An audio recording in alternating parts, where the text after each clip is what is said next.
Start in the king's kitchens. Henry had a large court, and anywhere between 450 and 1,500 people needed feeding twice a day. Up to 200 staff were required to support this. The courtyard is where all the provisions would arrive to be sorted and sent to their respective areas for storage or straight into the various kitchens themselves. What if a king's coffin had completely split apart? England's most brutal king, the man who executed his own wives, was lying in a shattered wooden box that had been leaking for centuries. Workers were horrified by what they saw. But here's the terrifying part. They left him exactly as they found him. And you won't believe who's trapped in that vault with him. Henry VIII stands as one of England's most notorious monarchs, a king whose reign was marked by political upheaval, religious reformation, and personal tragedy. He's perhaps best remembered for his 6 marriages, 2 of which ended with his wives being executed within the walls of the Tower of London. The executioner's axe and sword became grim symbols of Henry's willingness to dispose of those who stood in his way, even the women he had once loved. But the Henry who would become synonymous with tyranny and brutality wasn't always the man who began his reign. In his younger years, Henry was considered an accomplished and athletic king, skilled in jousting and other sporting pursuits. However, a devastating jousting accident in his 30s would fundamentally alter the course of his life and personality. During the tournament, Henry was violently thrown from his horse, sustaining serious injuries that would plague him for the rest of his life. The physical trauma was accompanied by a dramatic shift in his temperament. Where once there had been a relatively measured ruler, there now emerged a man prone to sharp mood swings and increasingly tyrannical behavior. The injury left Henry with chronic pain and limited mobility, and as the years passed, he gained a tremendous amount of weight. His once athletic frame became heavy and cumbersome, further restricting his movement and likely contributing to his deteriorating mental state. Historical accounts suggest that this transformation coincided with some of his most brutal decisions, including the execution of close friends and advisors, actions he would sometimes regret after the fact but could never undo. By early 1547, Henry's health had declined significantly. The accumulated years of physical ailments, excess weight, and the complications from his old injuries had taken their toll. In January of that year, the king fell seriously ill at the Palace of Whitehall. Unlike some of the violent and dramatic ends that characterized much of his reign, Henry's own death was relatively peaceful. He was attended in his final moments by Thomas Cranmer, the Archbishop of Canterbury, who stayed by his bedside. According to historical records, Henry acknowledged before his death that he had sinned greatly throughout his life, a rare moment of reflection from a man who had shown little remorse during his years of power. On the 28th of January 1547, King Henry VIII died. Following his death, his body remained in his chambers for several days before the news was officially announced to Parliament. This delay was not unusual for the time, as preparations needed to be made for the succession and the funeral arrangements. During this period, the king's body was ceremonially washed and prepared for burial. His heart and other vital organs were removed, a common practice for royal burials. These organs were placed in lead containers and, according to historical accounts, buried separately from his body, though the exact locations have been lost to time. Once the preparations were complete, Henry's body was placed in a coffin and moved to the presence chamber at Whitehall Palace. There, surrounded by burning candles, he lay in state, allowing members of the court and government to pay their respects. Meanwhile, the wheels of succession had already begun to turn. Edward VI, Henry's young son by his third wife Jane Seymour, was proclaimed king, though he was still a child and would rule through a regency council. The question of where to bury Henry had actually been decided years before his death, at least in terms of the temporary arrangements. In his will, Henry had left specific instructions to his servants and family about his burial wishes. He wanted to be laid to rest alongside Jane Seymour in St. George's Chapel at Windsor Castle. Of all his 6 wives, Jane held a special place in Henry's heart, not necessarily because of romantic love, but because she had given him what he desperately wanted, a legitimate male heir. Jane Seymour had died in October 1537, just days after giving birth to the future Edward VI at Hampton Court Palace. She never left the palace alive, succumbing to complications from childbirth, likely puerperal fever. Her death was a genuine tragedy for Henry, and it's one of history's great what-ifs to consider how different things might have been if she had survived.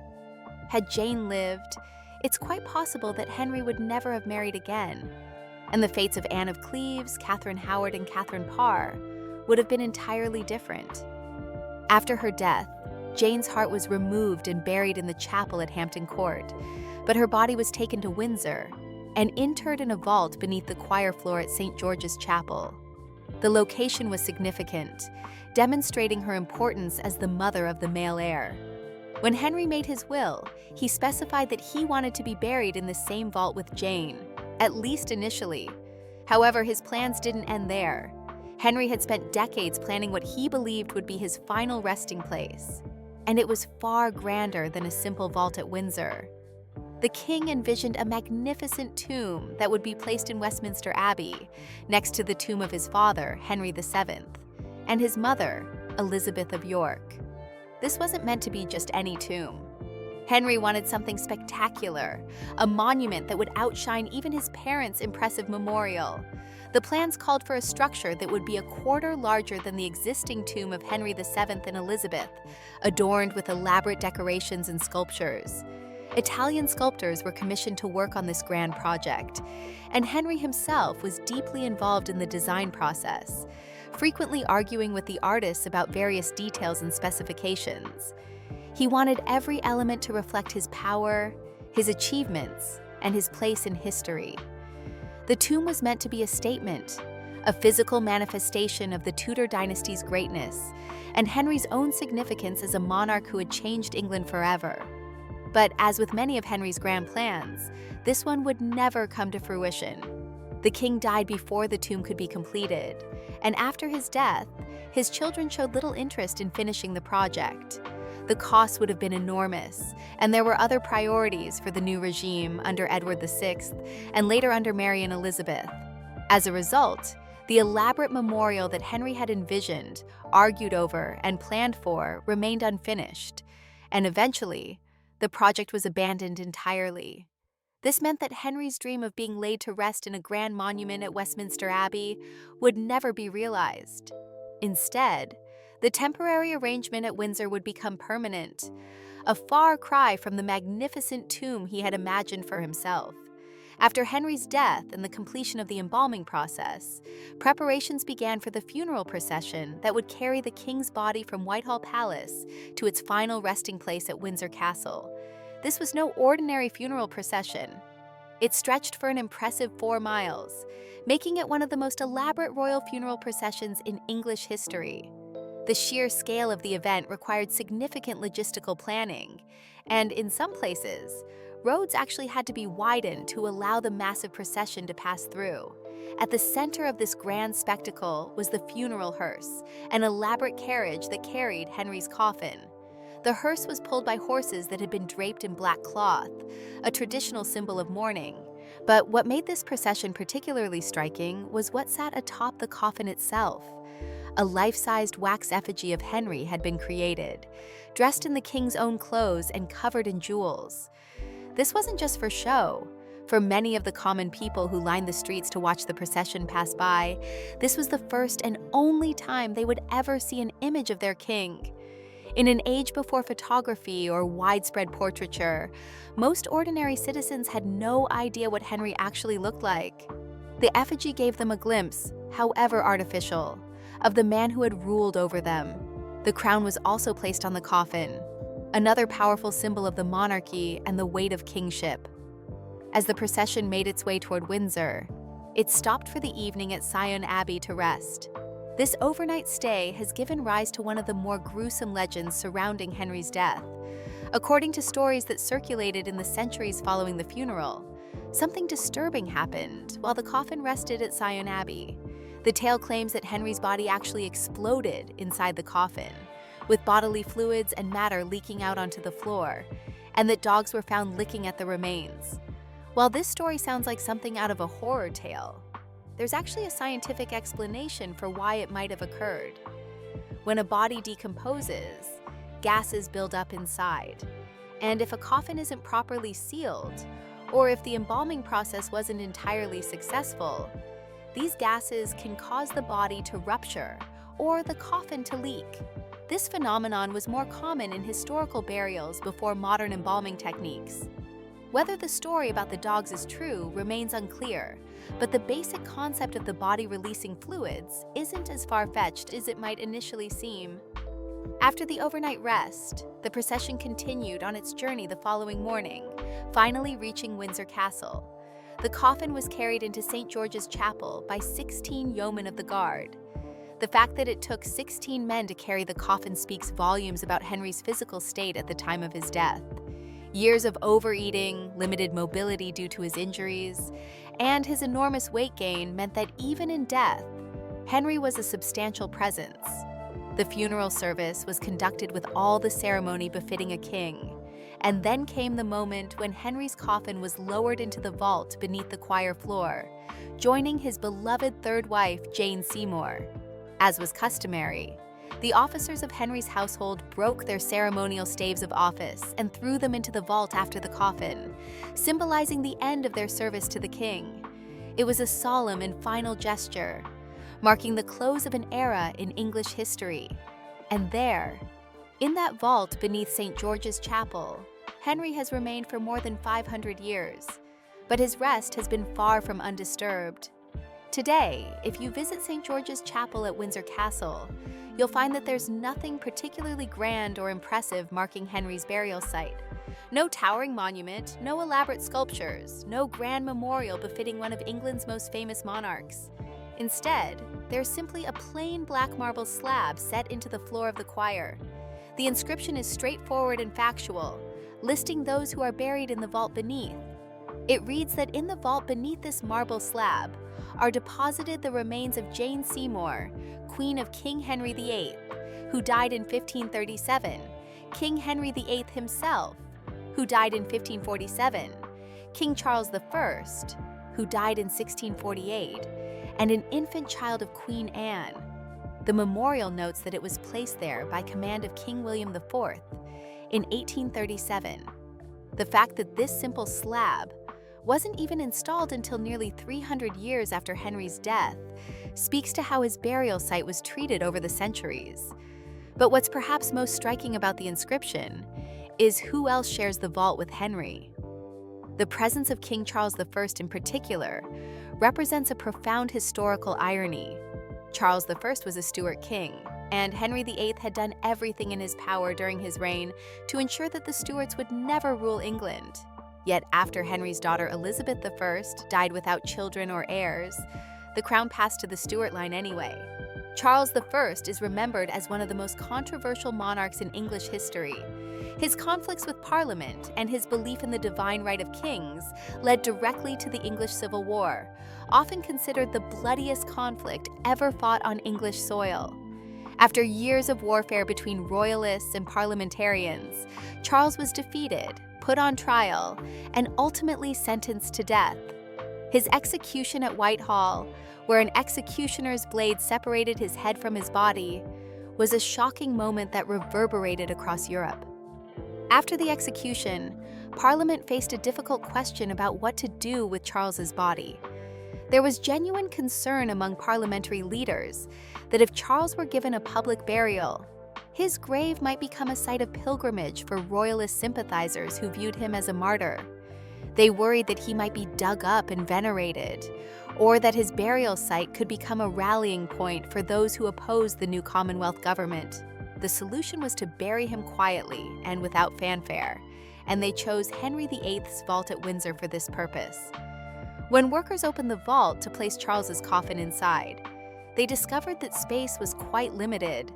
The vault had been designed primarily for Henry and Jane, and it wasn't particularly large. To make room for Charles's coffin, workers had to move Henry's coffin to the side. During this process, it's believed that they may have damaged Henry's coffin, potentially breaking some of the wooden structure. The tight squeeze and the maneuvering required meant that the Tudor king's coffin likely suffered some harm, though exactly how much damage was done remains uncertain. Later, another Stuart would join them in the vault. Queen Anne, the last Stuart monarch to rule Britain, lost an infant child, and this child was also buried at the foot of Henry's coffin in a small casket. So the vault that Henry had intended as a temporary resting place for himself and Jane had become a crowded space containing not just his third wife, but also two members of the Stuart dynasty he had worked to exclude from the throne. The vault was disturbed yet again in 1813, though this time not for a burial. Building work was being carried out inside St. George's Chapel, and during the construction, workers accidentally broke through into the vault containing Henry's remains. Rather than simply sealing it back up, officials decided to investigate further. The Prince Regent, who would later become King George IV, took a personal interest in the discovery and oversaw the opening of King Charles I's coffin to see what remained inside after more than a century and a half. During this investigation, they also examined Henry's coffin, and what they found was troubling. The coffin was in very poor condition. The wooden trestle that had been supporting it had broken and collapsed, likely damaged during the earlier disturbance when Charles's coffin was squeezed into the vault. The pressure from within Henry's body, probably from the buildup of gases during decomposition, had apparently caused the wood to splinter. Most concerning of all, the top of Henry's coffin had allegedly split open. Despite discovering this damage and the fact that Henry's remains were potentially exposed to the air, there's no historical record of any repairs being made or of Henry's body being moved to a new, more suitable coffin. This suggests that even after this 1813 examination, Henry's coffin was simply left as it was found, damaged and possibly open. If this is true, it means that Henry's body may still be exposed to the air inside that vault today, more than 500 years after his death. The contrast between what Henry wanted and what he received could hardly be more stark. Here was a king who had broken with the Roman Catholic Church, declared himself supreme head of the Church of England, dissolved the monasteries, and reshaped English religion and politics. He had executed 2 wives, divorced 2 others, and left a 6th to survive him. He had been one of the most powerful and feared monarchs in English history, yet his final resting place is marked only by a simple stone slab that's easy to walk right past without noticing. Henry had envisioned a tomb that would rival or exceed any other royal monument, something that would ensure his memory and legacy for generations to come. Instead, he lies in a cramped vault that has been broken into multiple times, his coffin damaged and possibly deteriorated, sharing the space with the very dynasty he tried to prevent from ruling, and with an infant who died centuries after him. There's no grand statue, no elaborate carvings, no towering monument to draw visitors' eyes. For many historians and visitors to Windsor today, this seems like an inadequate memorial for such a significant historical figure. Whether you view Henry as a strong leader who modernized England, or as a brutal tyrant who caused immense suffering, there's no denying his impact on English and world history. The religious changes he initiated, the political precedents he set, and the dynasty he established all had lasting consequences that shaped the future of Britain and its empire. Some argue that perhaps Henry deserves a more fitting monument, something that acknowledges his historical importance, regardless of moral judgments about his character. Others might say that the humble, damaged state of his burial is a form of poetic justice for a man who caused so much pain and destruction.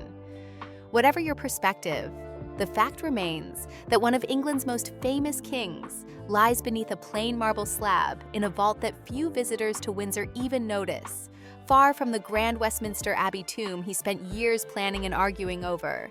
His final rest disturbed multiple times and his coffin left in disrepair.